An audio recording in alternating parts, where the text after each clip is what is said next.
মধু মাসে মধু আম দিয়ে নানান রকমের আইটেম তৈরি করা যায়। তো আজকে আমি সেরকম একটা আইটেম তৈরি করতেছি। আজকে যে আইটেমটা তৈরি করতেছি, এটা খুবই সহজ বানানো আর খুব অল্প উপকরণে খুব ঝটপট হয়ে যায়।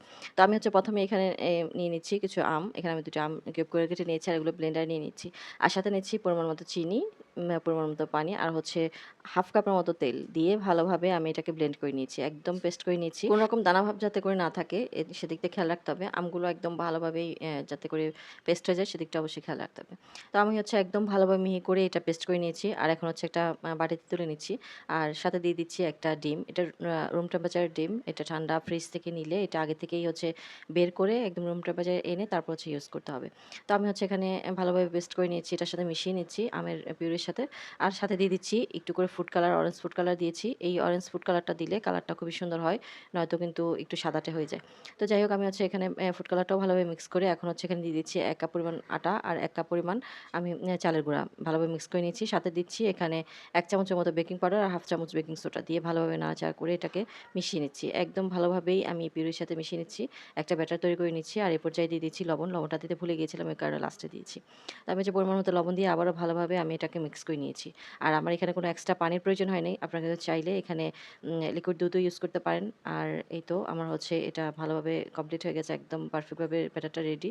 এখানে আমি কোনো রকম দানা ভাব যাতে করে না থাকে সেদিকটা অবশ্যই খেয়াল রেখে তারপর ভালোভাবে আমি একটা মিক্স করে নিচ্ছি। আর এদিক দিয়ে এখন একটা টিফিন বাটি নিয়েছি। এখানে আগে থেকেই তেল ব্রাশ করে রেখেছিলাম। আর এখন ব্যাটারগুলো দিয়ে দিয়েছি। উপর দিয়ে কিছু নারকেল ছিটিয়ে দিয়েছি। আর এখন একটা হাঁড়িতে আমি একটা স্ট্যান্ড বসিয়ে গরম পানি আমি এখানে দিয়ে দিচ্ছি। আর এর সাথে এখন স্ট্যান্ডের উপরে টিফিন বাটিটা বসিয়ে ঢাকনা দিয়ে ঢেকে দিয়েছি। এটা হতে আমার খুব একটা বেশি সময় লাগে নাই। ২০ মিনিটের মধ্যে আমার এটা হয়ে গেছে। একটা কাঠি দিয়ে আমি চেক করে নিচ্ছি এটা ভালো করে হয়েছে কিনা। কাঠিটা একদম ক্লিন এসেছে। কাঠি দিয়ে চেক করার আগেই কিন্তু আমি বুঝে গেছি যে এই পিঠাটা হয়ে গেছে। কারণ উপর দিয়ে এত সুন্দর ফাটা দিয়েছে, একদম চৌচির হয়ে গেছে ফুলে। তো দেখেই বোঝা যাচ্ছে এটা হয়ে গেছে। তারপরেও সিওর হওয়ার জন্য এখানে আমি কাঠি দিয়ে চেক করেছি ক্লিন হয়ে এসেছে কিনা। তো আমার এটা একদম পারফেক্টভাবে হয়ে গেছে। এখন এটা নামিয়ে ঠান্ডা করে নিব। আর ঠান্ডা করে তারপর আমি এটা ডিমোল্ড করব। আর গরম, গরম অবস্থায় যদি ডিমোল্ড করা যায় তাহলে কিন্তু এটা অনেকটা ভেঙে যায়, নরম থাকে। যার কারণে এটা যখন একদম পারফেক্টভাবে রুম টেম্পারেচার চলে আসবে তখন এটাকে আমি ডিমোল্ড করে নিব। আর এখন একটা ছুরির সাহায্যে আমি চারপাশে একটু আলগো করে দিচ্ছি। এতে করে একদম খুব সহজেই সুন্দরভাবে বের হয়ে আসবে। তো দেখুন আমার এটা খুবই সুন্দর হয়েছে।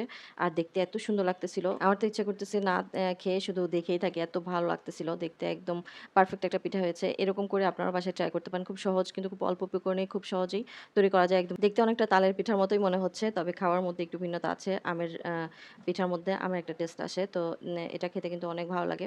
বিকেলবেলা ঝটপট নাস্তার জন্য কিন্তু এটা বানানো যায়। এভাবে করে বানালে যেকোনো কেউ পছন্দ করবে। এটা অনেক সফট হয়েছিল, একদম নরম তুলতুলে হয়েছিল। দেখতে ভীষণ ভালো লাগতেছিল আমার কাছে, খেতেও ভীষণ মজার। তো এভাবে করে খুব অল্প উপকরণে খুব সহজেই এই মধু মাসের এই মধুর ফলটি দিয়ে বানাতে পারেন। এই পিঠা ঠান্ডার চাইতে গরম, গরম খেতে কিন্তু বেশি ভালো লাগে।